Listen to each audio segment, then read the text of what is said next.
Bapak hadirin rahimakumullah, kita akan kembali melanjutkan kajian kitab Tauhid yang ditulis oleh Dr. Shalih bin Fauzan rahimahullah taala, dan kita masih di pembahasan pada halaman ke-20 yang bawah bukunya, ya, bisa dilihat,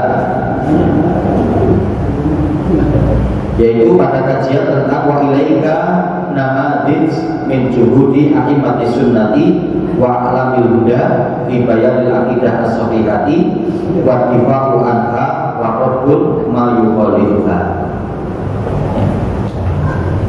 Yaitu bagi kalian, bagi kita, contoh-contoh dari kesungguhan para a'immah huda, a'immatul sunnah, ya, para imam-imam sunnah, wa alamil huda, dan para tokoh-tokoh yang membawa petunjuk, fi bayanil aqidah as-sahihah, dalam penjelasan tentang akidah yang lurus, wa difa'u anha, dan bagaimana usaha mereka, upaya mereka untuk, ya, menjaga akidah agar tetap lurus, ya, atau menjaga akidah dari penyimpangan-penyimpangan, wa raddul ma yukhalifuha, dan bantahan, ya, bagi orang-orang yang menyelisihi, ya, orang-orang yang ingin menyimpangkan dari akidah yang lurus. Dan kita kemarin kalau tidak salah sudah sampai di poin yang kedua, ya, yang kalau nanti di kajian kita bagaimana flyer yang mungkin disampaikan, kemudian di YouTube, ya, di channel kita Markas Dakwah Media, ya, di part yang pertama karena sudah kita kaji dengan kitab berjudul Ulama Pembawa Kebenaran dari Masa ke Masa, ya. Dan tentunya ini adalah setelah masa Rasul, ya, setelah masa Rasul. Sudah dua yang kita kaji pada masa Abu Bakar As-Siddiq dan pada masa Umar Ibn Khattab, ya. Sekilas kita mengkaji dua poin yang kemarin, ya, yaitu pada masa Abu Bakar As-Siddiq munculnya orang-orang yang murtad, ya, orang-orang yang keluar dari Islam, dan mereka tidak mau menerima Islam. Menurutnya Islam adalah hanya pada masa Rasul, ya.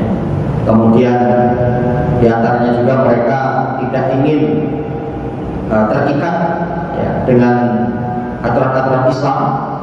Mereka keluar dari Islam, ya. Dan diantara juga adalah pada masa Umar, pada masa Abu Bakar As-Siddiq, yaitu mereka orang-orang yang menolak membayar zakat, ya. Nah, dalam kondisi seperti itu setelah peninggalan Nabi SAW, di antara bentuk kemurahan Allah, kasih sayang Allah, Allah mengutus, ya, Abu Bakar As-Siddiq untuk menyelesaikan itu semua. Dan ternyata alhamdulillah atas takdir Allah Subhanahu wa taala itu pun dapat diselesaikan.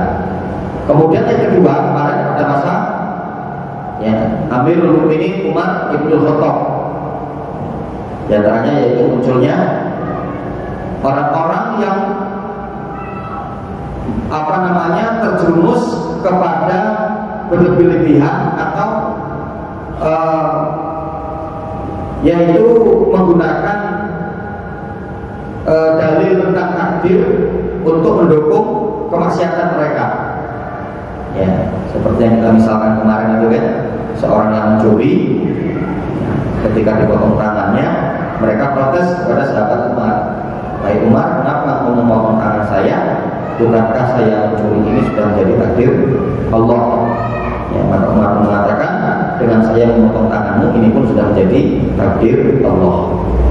Begitu juga pada masa Umar, yaitu munculnya orang-orang yang al-khawf, ya, fil ayati al-mutasyabihat, ya, mereka itu tenggelam untuk mendalami, memperdalam, mempermasalahkan tentang ayat-ayat yang mutasyabihat, ya, pada ayat-ayat yang seyogianya tidak perlu bagi kita untuk memperdalam, artinya untuk mempermasalahkan, gitu.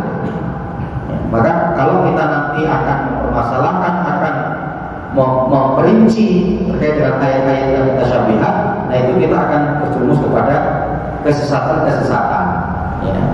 Nah, contoh diantaranya terkait dengan ayat-ayat tahaji, ya, ayat-ayat tahaji, ayat-ayat yang terdiri dari huruf hijaiyah, biasanya terjadi di awal-awal surat. Ya. Alif lam mim itu tahaji, alif lam ra itu tahaji. Ya. Nah, mereka ingin mengkaji, membahas juga tentang hal ini. Nah, ini tentang ayat-ayat yang mutasyabihat.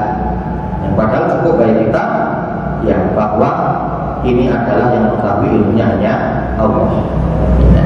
Maka kadang orang akhirnya mencocok-cocokkan, ya, menimbang dari sisi akal dan seterusnya ini, ya akan terjerumus kepada hal yang seperti itu. Ya. Kemudian juga pada masa Umar, ya, ketika muncul kesesatan pengagungan kepada Syajarah Hudaybiyah, ya, pohon yang digunakan dulu untuk sebagai perjanjian Hudaybiyah, maka pada masa Umar bin Khattab, karena itu akan menimbulkan kesesatan yang terus berkelanjutan, maka dipotong. Jadi artinya ketika timbul penyimpangan-penyimpangan di dalam akidah, ya, penyimpangan-penyimpangan di dalam Islam, maka Allah munculkan saja orang-orang yang baik, para ulama, ya, yaitu para a'immatul sunnah atau a'immatul huda. Ya. Nah, kita akan lanjut di poin berikutnya, poin yang ketiga berarti ya, di halaman 21. Wa adaba Ali radhiyallahu anhu man khala fihi wa qaraqahum bin nari hina ma alima annahum yuqaddisuna. Ya, insyaallah ini ya. Dan sahabat Ali bin Abi Thalib setelah masa Abu Bakar, Umar, kemudian Ali bin Abi Thalib. Ya. Ini poin yang ketiga, yaitu di mana pada masa sahabat Ali bin Abi Thalib, sahabat Ali bin Abi Thalib memberikan pelajaran kepada siapa? Man khala fihi, yaitu kepada orang-orang yang ingin ghala. Ghala itu artinya hulu, berlebihan. Ya, orang yang ingin berlebihan kepada dirinya. Ya. Wa haraqahum binar. Waktu itu sahabat Ali ingin membakar mereka dengan api. Ya, hina ma'ali makan aku juga disunam. Pada waktu ketika sahabat Ali bin Abi Thalib tahu bahwa mereka ingin menyucikan Ali atau mengangkat, ya, Ali menjadi Tuhan, menjadi ilah. Ya. Nah, maka itu Allah. Jadi ini kita mendapati ya pada masa sahabat Ali bin Abi Thalib, di mana ya, kita pahami muncul pada masa sahabat Ali bin Abi Thalib, yaitu orang-orang Syiah, ya, orang-orang Syiah. Mereka adalah orang-orang yang mengagungkan kelulukan daripada sahabat Ali bin Abi Thalib, ya, sehingga sampai kepada derajat uluhiyah, mengangkat Ali bin Abi Thalib menjadi ilah, menjadi Tuhan. Ya. Jadi ketika maka nanti kan pendapat diantaranya yang dikuatkan, ya, munculnya Syiah itu adalah setelah perang Siffin, ya, ketika pecahnya Khawarij dan berkumpulnya mereka di Nahrain. Ya, jadi ketika kaum muslimin pada waktu itu pecah, berselisih, maka ini dimanfaatkan oleh orang-orang munafik. Ya, yang diantaranya adalah dimanfaatkan oleh Abdullah bin Sabah. Ya. Yang kalau kita akan lebih mendalam mengkaji Abdullah bin Sabah ini, sebetulnya dia karena mengaku menjadi sebagai seorang Muslim, tapi pada hakikatnya dia adalah Yahudi yang pura-pura masuk Islam. Ya. Nah, inilah yang ingin kemudian akhirnya melulu kemudian mengangkat Ali bin Abi Thalib, yang tidak sesuai dengan porsinya, tidak sesuai dengan posisinya. Ya, maka diantaranya nanti kita mendapati bahwa secara keumuman Syiah itu terbagi menjadi tiga. Ya, Syiah itu terbagi menjadi tiga. Yang pertama adalah Syiah Hula atau Syiah Sabaiyah. Ya, jadi Syiah ekstrim. Ini yang pertama, Syiah ekstrim atau Syiah Hula atau Syiah Sabaiyah. Ya itu gemboknya tadi Abdullah bin Sabah, maka disebut Sabaiyah. Ya. Jadi sampai mengatakan ya Ali itu adalah Tuhan, Ali itu adalah Roh. Ya. Maka nanti diantaranya akidah yang masyhur ya untuk Syiah Hula ini dengan mereka mengatakan bahwa ya ketika kita mendapati petir, ketika mendung atau ketika hujan itu adalah marahnya Ali, dan ketika turun hujan itu adalah menangisnya Ali. Nah, jadi sampai kepada kondisi yang seperti itu. Dan nanti masih banyak yang lain daripada pendapat-pendapat ulama Syiah. Ya, ini yang dimotori oleh Abdullah bin Sabah. Maka ketika mendapati hal seperti ini pada waktu itu, karena tadi ya yuqaddisuna, mereka ingin menyucikan Ali, mengangkat Ali menjadi Tuhan, berlebihan kepada sahabat Ali, maka sahabat Ali pada waktu itu ingin membakar ya Abdullah bin Sabah.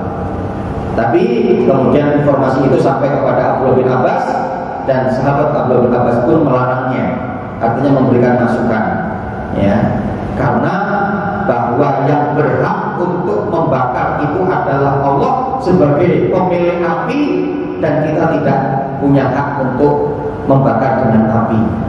Ya, akhirnya kemudian itu diterima oleh sahabat Ali bin Abi Thalib, maka diusirlah Abdullah bin Sabah ini ke daerah Madain, ya, ke daerah Iran. Ya. Nah ini artinya kalau pikir rahimahullah, ya, nah kita mendapati bagaimana ya ketika muncul orang-orang seperti itu.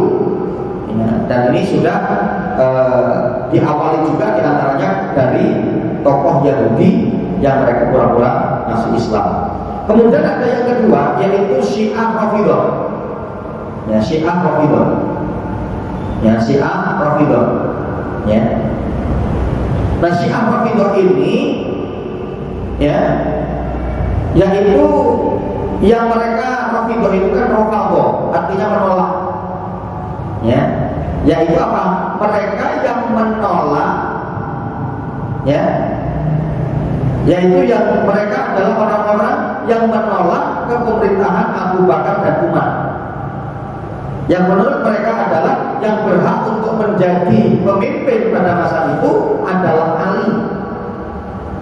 Ya, maka siapapun yang menolak itu, ya, maka ya mereka itulah yang kemudian tidak mau menerima, maka mereka disebut dengan Rafidhah karena menolak pemerintahan. Ya. Dan kemudian juga adalah yang ketiga, yaitu Syiah Zaidiyah. Ya, Syiah Zaidiyah. Nah, di antaranya Syiah Zaidiyah ini mereka masih menerima kepemerintahan atau kepemimpinan Abu Bakar dan Umar, hanya dia tabdilul Ali ala Utsman. Dia mengutamakan Ali atas Utsman. Ya, tapi dia masih menerima kepemerintahan Abu Bakar dan Umar. Maka Syiah ya Zaidiyah ini cenderung Syiah yang masih istilahnya masih dekat dengan Ahlus Sunnah.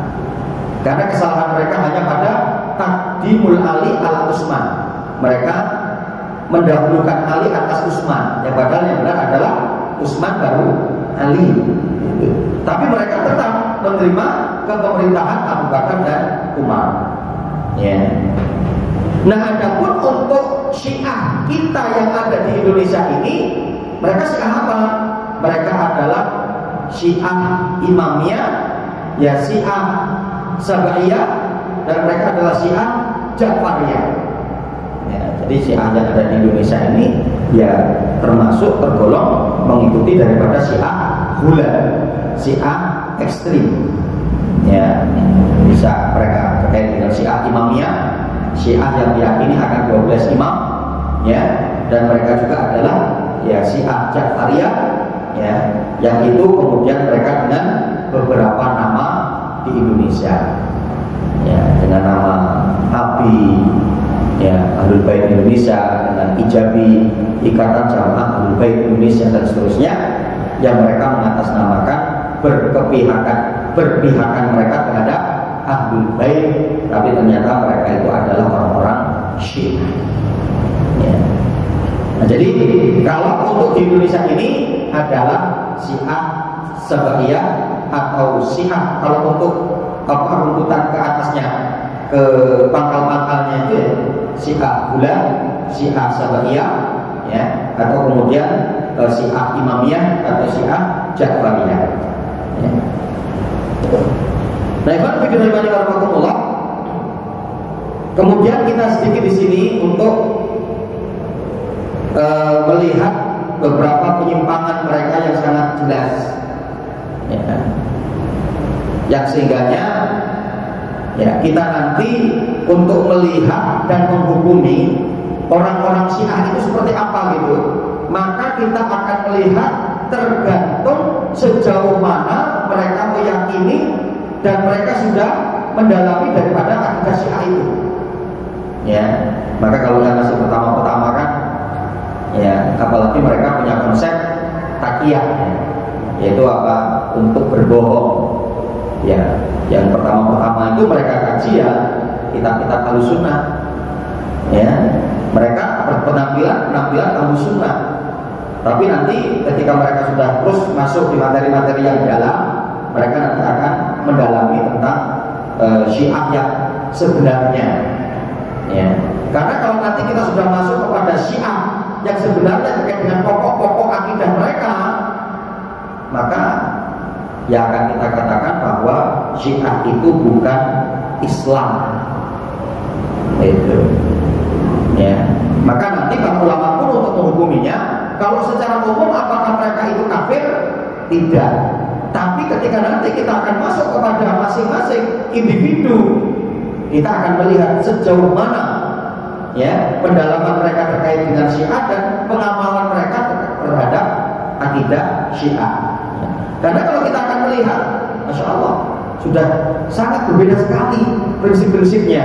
Contohnya diantaranya adalah ada rukun iman, ya, dimana bahwa kita yakini kita umat Islam Ahlussunnah wal Jamaah, rukun iman kita ada 6, dan itu bersumber dari Nabi.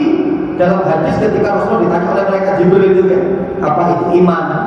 Ya, maka Rasul mengatakan kau beriman kepada Allah, ya, kepada para malaikatnya, rasul-rasulnya, kitabnya, ya, kemudian hari akhir, dan beriman kepada qada dan qadar, baik yang baik maupun yang buruk. Nah, ternyata apa? Kalau Syiah rukun imannya cuma 5. Ya, ini kan berarti sudah beda. Sedangkan di antaranya Majelis Ulama Indonesia itu untuk mencirikan, bahkan berdasarkan itu ciri yang pertama, ciri daripada aliran sesat itu kalau rukun Islamnya dan rukun imannya sudah berbeda dengan Ahlussunnah. Ya, nah berarti artinya apa? Syiah itu tergolong dari aliran sesat. Ya, rukun iman mereka 1 tauhid, ya, dan keesaan Allah, kemudian yang kedua al-adl, keadilan, kemudian yang ketiga nubuwah, kenabian, kemudian yang keempat imamah, kepemimpinan imam, kemudian yang kelima adalah ma'ad, hari kebangkitan atau hari pembalasan. Ya, nah ini cuma 5, juga 5 ini berbeda dengan Ahlussunnah. Itu, dan itu terkait dengan rukun iman. Rukun Islamnya mereka pun berbeda dengan Ahlussunnah. Kalau kita jelas, ya, rukun Islam kita 5 dan rukun Islam mereka pun juga 5, tapi berbeda. Rukun Islam kita kan jelas ya, syahadat, la ilaha illallah wa anna Muhammadar Rasulullah, mendirikan sholat, menunaikan zakat, ya, kemudian puasa Ramadan dan haji ke Baitullah.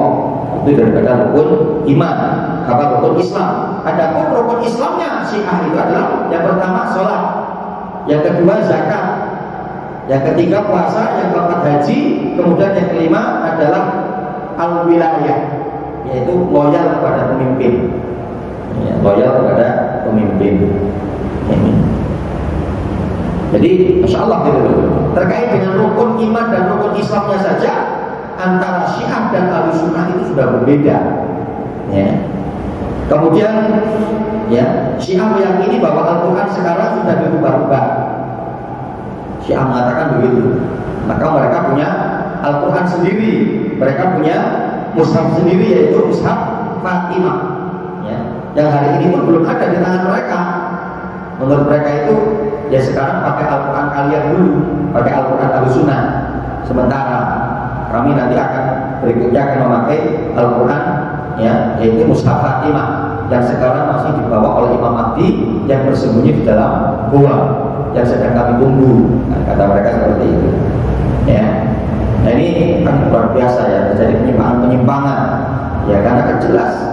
Dan sampai hari ini secara tekstual apa yang Allah sampaikan kepada kita dan secara wakil realita tidak ada penyimpangan terhadap Al-Quran.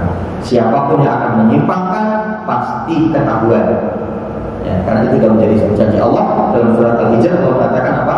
Inna nahnu nazzalna dzikra wa inna lahu lahafidun. Kami yang menurunkan Al-Quran itu dan kami yang akan menjaga Al-Quran, kata Allah. Dan sampai hari ini pun Al-Quran terjaga. Ya. Dan bahkan Masya Allah semakin banyak para penghafal Al-Quran. Ketika Al-Quran itu akan disimpangkan, semakin banyak yang akan tahu, yang akan ngerti. Karena mereka banyak orang yang bisa untuk mengoreksi isi Al-Quran kalau ada yang ingin menyimpangkan. Kemudian yang keempat, Syiah meyakini bahwa para sahabat peninggalan Nabi mereka murtad. Ya, kecuali beberapa orang saja seperti ya Al-Miqdad bin Al-Aswad, Abu Zar Al-Ghifari dan Salman Al-Farisi. Menurut mereka 3 orang ini yang tidak kafir, tidak murtad, yang lain ada murtad. Masya Allah, berani sekali gitu kan mereka untuk menyatakan seperti itu, mengkafirkan, memurtadkan kalangan para sahabat Nabi.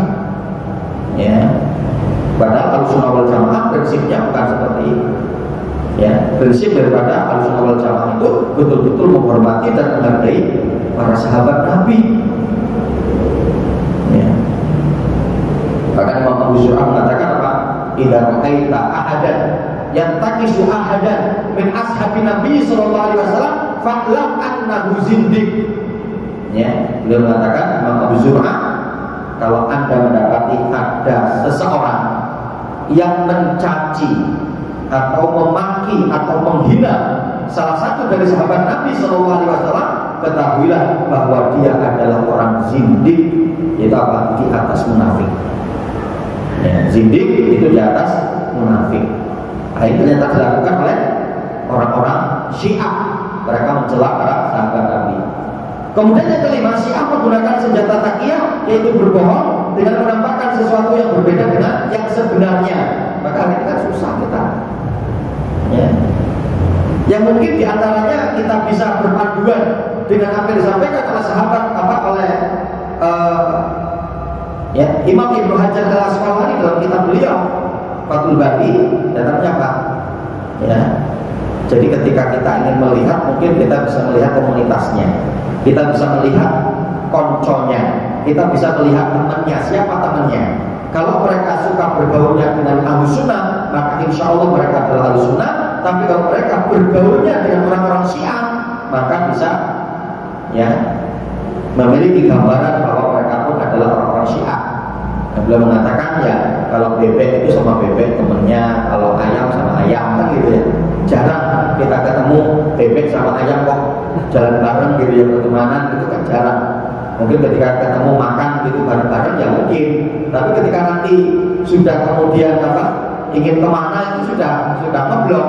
Yang bebek ya sama bebek gitu kan, yang ayam ya sama ayam gitu. Nah maka kalau sudah misah seperti itu dan kemudian ngeblok, kok ternyata teman-temannya mereka adalah orang-orang Syiah, maka bisa menjadi tanda bagi kita untuk menandakan kalau mereka itu adalah orang-orang Syiah. Ya kenapa hari ini kita sulit? Karena mereka bertakiyah. Ya, tentunya ini juga sudah menjadi satu penyimpangan kan? Ya, bertakiyah ini kan dusta. Seorang mukmin nggak boleh berdusta. Ya, dengan mereka memiliki satu kaidah apa? At-taqiyatu dini la dina liman la taqiyata lahu. Taqiyah itu adalah agama kami, artinya berbohong itu adalah agama kami. Orang itu belum beragama kalau tidak suka bohong. Ya. Maka berarti enak ya. Ya. Enak kesesatan misalnya begitu. Ya, enak dosa. Ya. Kemudian yang keenam, Syiah mempercayai adanya ar-raj'ah, kembalinya ruh ke jasad di dunia. Ya. Itu ar-raj'ah. Ya, padahal jelas konsep Ahlussunnah wal Jamaah adalah apa? Ya, mereka karena sudah meninggal, ruh mereka berada di alam barzah. Ya. Wa min wara'ihim barzakhun, dinding-dinding pembatas yaitu barzah sampai hari kebangkitan yang mereka tidak bisa untuk kembali ke alam dunia. Ya. Nah, tapi kalau orang Syiah meyakini adanya ya akidah raj'ah, kembalinya ruh ke jasad manusia ketika mereka di dunia. Ya. Kemudian yang ketujuh, bahwa Syiah memiliki akidah yaitu apa? Bolehnya nikah mut'ah. Ya, bolehnya untuk yaitu apa? Kawin kontrak, nikah beberapa waktu dan itu nanti tanpa cerai, udah pokoknya tinggal. Ya, nikah setelah itu kemudian berapa lamanya akadnya? Seminggu, ya udah seminggu. Setelah itu kemudian tinggal aja pergi gitu ya. Besok gimana nikah lagi, nanti tinggal pergi lagi. Gitu. Maka diantaranya perkara yang kemudian menjadikan banyaknya orang-orang yang kemudian akhirnya ikut Syiah sebetulnya di poin ini, hawa nafsu gitu ya, hawa nafsu. Ya, karena halal boleh nikah mut'ah gitu ya, kawin kontrak. Akhirnya mereka melakukan itu. Para mahasiswa, para mahasiswi gitu kan. Ya, enggak apa-apa, kita suami istri boleh halal. Nanti setelah itu ganti lagi yang lain, besok ganti lagi lain, hancur, pasti hancur. Makanya ada satu kisah kan akhirnya yang seorang ayah, seorang laki-laki ternyata apa? Dia kawin kontrak sama putrinya. Ya karena kakaknya nggak ngerti loh. Ya, dengan itu ternyata wanita itu kemudian hamil. Ya, ternyata kemana? Pas, pokoknya udah repot lah. Ya, susah dan itu memang dilarang di dalam Islam. Kenapa? Karena menyulitkan. Ya. Karena pasti mendatangkan problem, pasti akan mendatangkan masalah. Ya. Nah, ini Alhamdulillah, ya, yaitu yang ketiga adalah pada masa sahabat Ali bin Abi Thalib munculnya orang-orang yang ingin berbuat berlebih-lebihan kepada diri beliau, ya, yang dimonotori oleh seorang Yahudi yang bernama Abdullah bin Sabah yang pura-pura masuk Islam. Ya, bahkan sampai pada taraf derajat untuk mengagungkan, menyucikan sahabat Ali bin Abi Thalib. Ya, wa amara bijildin man fadalahu ala syaifain. Masyaallah. Jadi begitu. Jadi ini apa? Di mana Ali kemudian memberikan perintah untuk mencambuk siapa saja yang mengutamakan dirinya dari dua sahabatnya, Abu Bakar dan Umar. Jadi kalau ada seorang yang mengatakan Ali lebih utama dari Abu Bakar dan Umar, maka orang itu untuk ditangkap dan dicambuk. Jadi artinya apa? Doktrin hari ini doktrin Syiah itu berarti betul-betul doktrin dusta, doktrin buat-buatan yang mengatakan bahwa Ali itu sakit hati karena kepemerintahan yang seharusnya diberikan kepada Ali ternyata diserobot oleh Abu Bakar, setelah itu diserobot oleh Umar.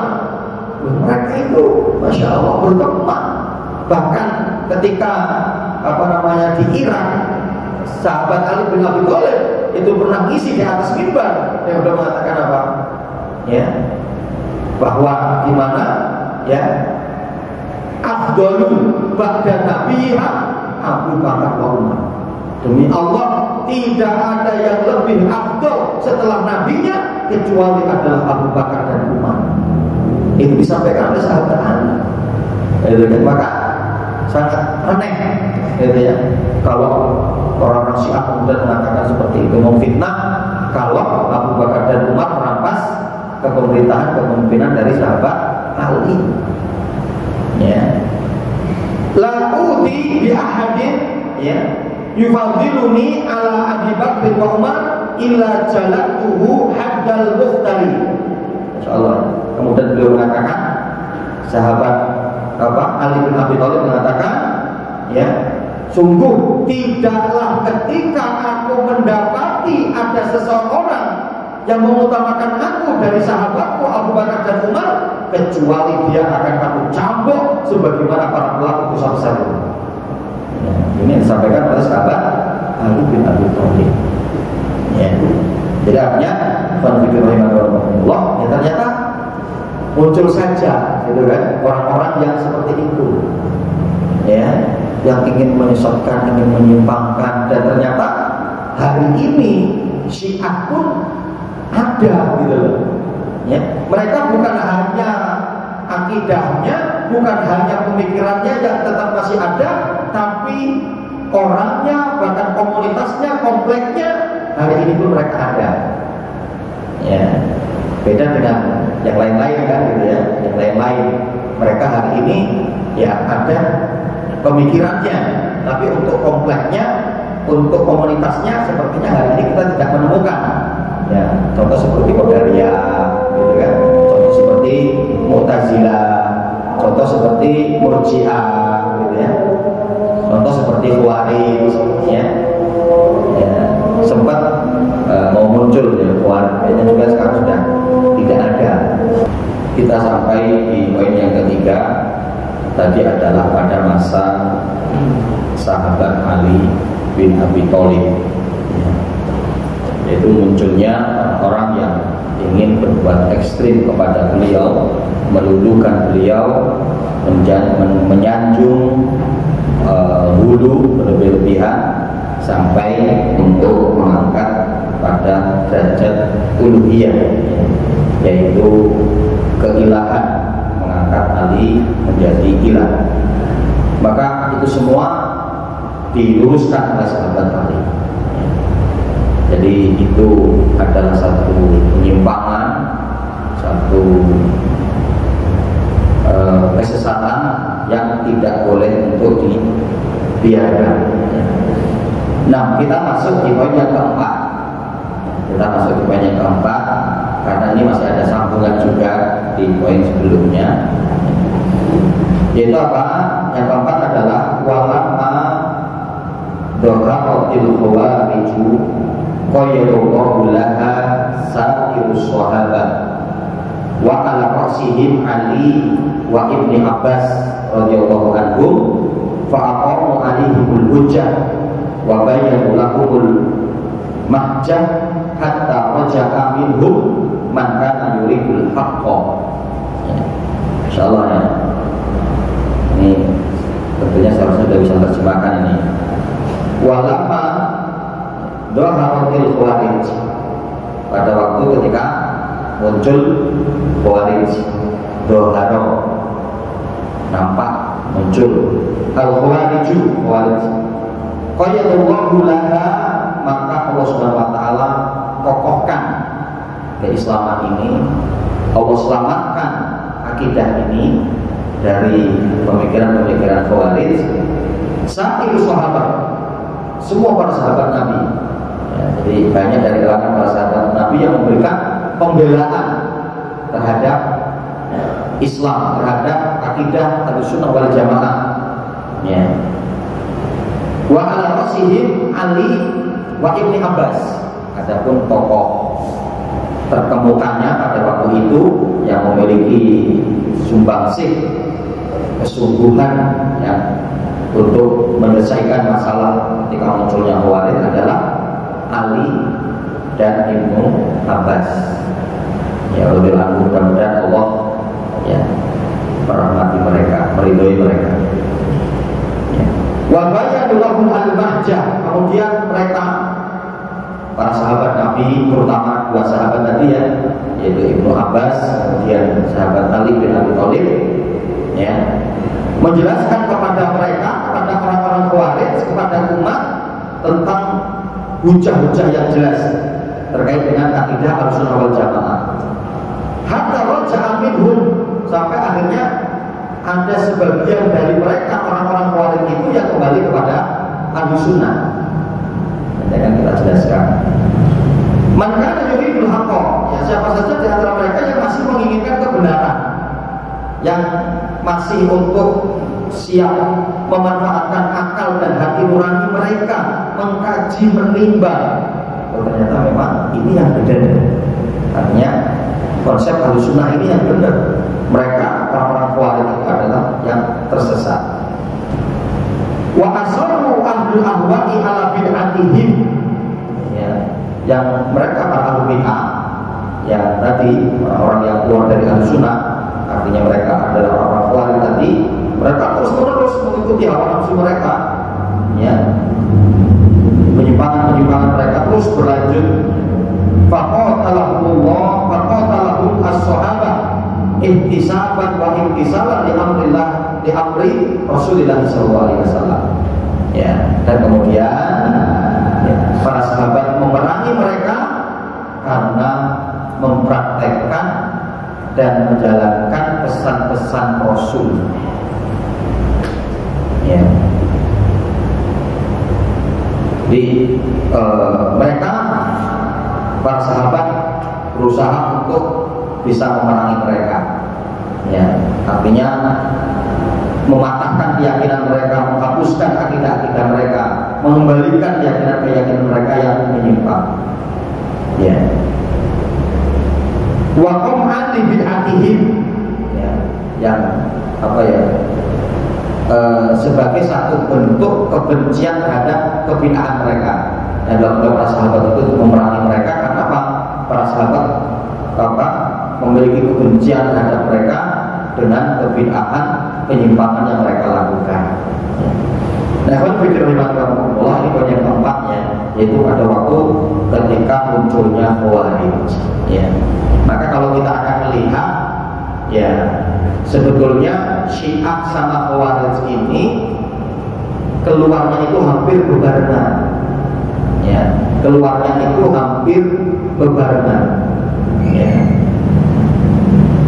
Yang hanya saja ketika munculnya Syiah itu adalah orang-orang yang melulukan alih, memanfaatkan kesempatan ketika sudah terjadinya perpecahan pada masa Utsman bin Affan, ya, kemudian munculnya ketidakharmonisan di dalam kepemerintahan, ditambah lagi dengan sengaja memang adanya Syiah ini, ya, dibuat karena ingin menghancurkan Islam yang dilakukan oleh seorang Yahudi yang berpura-pura masuk Islam, yaitu Abdullah bin Sabah, ya.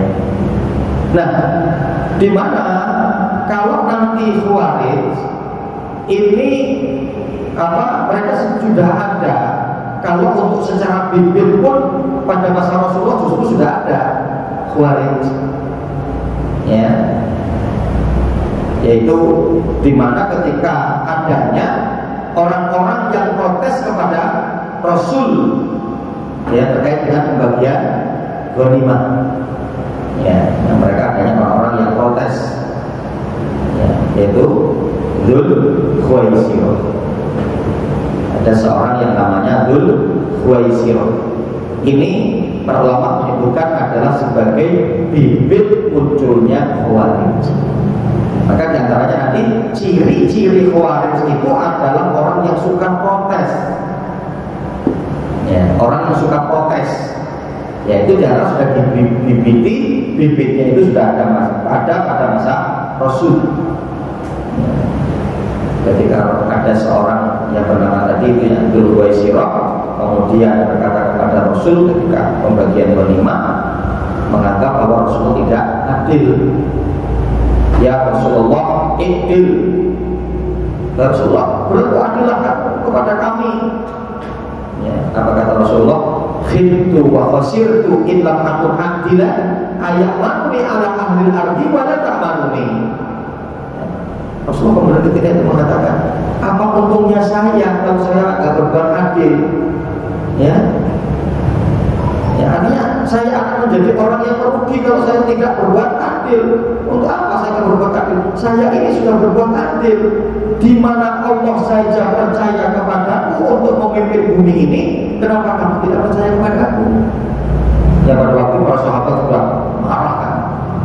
Ya Rasulullah, saya penggal aja lehernya. Ya Rasulullah, saya bunuh saja orang ini. Ya, tapi kata Rasulullah, dak dulu, biarkan dia. Ya, fa'innahu sayakhruju min dhahri hadza qaumun tahqiruna salatakum ma salatihim wa siyamakum ma siyamihim yamruquna min ad-din kama yamruqu kafasahu min ar-ramiyah. Ya, biarkan saja dia. Tapi nanti akan muncul dari keturunan dia kaum-kaum yang kalian akan menganggap remeh sholat kalian dari sholat mereka, puasa kalian akan menganggap remeh dari puasa mereka. Artinya apa? Mereka itu ahli-ahli ibadah, sholat bagus, kemudian baca Qurannya bagus, kemudian siamnya bagus, puasanya bagus. Tapi apa kata Rasulullah? Yang rukun minadin, mereka nanti adalah satu kelompok yang akan keluar dari agama ini. Ya, kama yang rukun sahmu minaromiyah, dia akan keluar dari agama ini, melesatnya itu seperti secepat anak panah yang keluar dari musuhnya. Ya, insyaallah. Itu gambaran Rasul ketika bibit Khawarij ini sudah ada pada masa Rasulullah. Ya, jadi ketika kita mungkin kok Rasul kenapa dulu nggak mengizinkan ya para sahabat untuk membunuhnya? Kalau membunuhnya kan mungkin selesai, hari ini nggak ada Khawarij. Ya, kita tidak boleh begitu. Itu sudah takdir ketetapan Allah, apa yang kemudian ternyata ya sebagai fitnah atau ujian kita. Ya, kita masih tetap mau dan siap nggak di atas ahli sunnah, dan kita harus mewaspadai bahwa adanya orang-orang Khawarij. Ya. Nah, pada waktu ketika terjadi peperangan antara sahabat Ali dan Muawiyah yang terkenal dengan perang sifil, ya, yang terkenal dengan perang sifil, ya, yang ditambah lagi tadi itu fitnah Abdullah bin Sabah yang cukup kencang itu, sehingga perselisihan ini terus berkobar di tengah-tengah para sahabat Nabi, ya. Maka akhirnya kemudian mereka melakukan tahkim, ya. Jadi antara Ali dan Muawiyah ini melakukan tahkim, artinya apa? Penghakiman, perundingan untuk mengambil satu mufakat, memberhentikan peperangan, memberhentikan perselisihan. Ya, karena sama-sama sahabat Nabi, ya, gitu ya. Sama-sama sahabat Nabi, ya. Nah, ketika apa yang mereka lakukan itu ternyata menjadikan berkobarnya orang-orang Khawarij, untuk menjadikan jelasnya orang-orang Khawarij yang mereka tidak menerima tahkim. Karena apa? Menurut mereka itu namanya adalah tahkimur rijal, berhukum dengan hukum manusia yang mereka tidak berhukum dengan hukum Allah. Dan orang Khawarij itu diantara ciri-cirinya apa? Sebetulnya satu sisi kehati-hatian mereka sangat luar biasa, orang Khawarij itu. Maka sampai diantaranya pokok akidah mereka itu kan bahkan untuk mengkafirkan kan. Kalau ada yang terjerumus kepada dosa besar itu kafir menurut orang Khawarij. Saking kehati-hatian mereka. Maka nanti kalau kita mengkaji dalam ilmu hadis, ya, perawi periwayatan hadis dari orang Khawarij itu bisa lebih diterima. Kenapa? Karena kehati-hatian mereka yang cukup luar biasa. Tapi dengan kehati-hatian itu ternyata apa? Mereka berlebihan. Ya, makanya apa? Ali waktu itu menjelaskan kepada mereka dan mengatakan apa? Wallahi ma hakamtu bil makhluk walakin hakamtu bil Quran. Sahabat Ali mengatakan, demi Allah, saya tidak pernah berhukum dengan makhluk, tapi aku berhukum dengan Al-Quran. Karena apa? Untuk mendamaikan, untuk adanya tahkim di antara dua kelompok yang sedang berperang tadi, itu ada dalam Al-Quran. Maka sahabat Ali mengatakan begitu, wallahi hakamtu bil Quran ma hakamtu bil makhluk. demi Allah saya ini berhukum dengan Al-Quran dan saya tidak berhukum dengan makhluk. Ya, itu diantaranya apa? Dalil yang digunakan oleh sahabat Ali, firman Allah dalam surat An-Nisa di ayat yang ke-35. Ya, meskipun kalau secara khususnya ayat ini berbicara tentang satu keluarga yang mereka diambang kehancuran. Maka apa? Untuk mengutus dari pihak laki hakim, dari pihak perempuan hakim untuk berunding. Gitu kan? Apakah ini tidak bisa digunakan untuk yang lain? Bisa. Maka jelas pada ayat itu kan, wa in khiftum shiqaqa bainihima fab'asu hakaman min ahlihi wa hakaman min ahliha iyurida islaha bainahuma iyuridu islaha yuwaffiqullahu bainahuma innallaha kana aliman khabira. Ya, Allah mengatakan begitu. Wa in khiftum shiqaqa bainihima, kalau kalian takut rumah tangga kalian itu akan hancur, akan berantakan, ya, maka tidak mengapa dari pihak laki mengutus seseorang, dari pihak perempuan mengutus seseorang yang untuk kemudian merundingkan. Kalau mereka ingin kemudian bersatu kembali bersama, mudah-mudahan Allah akan mensepakati keinginan baik mereka.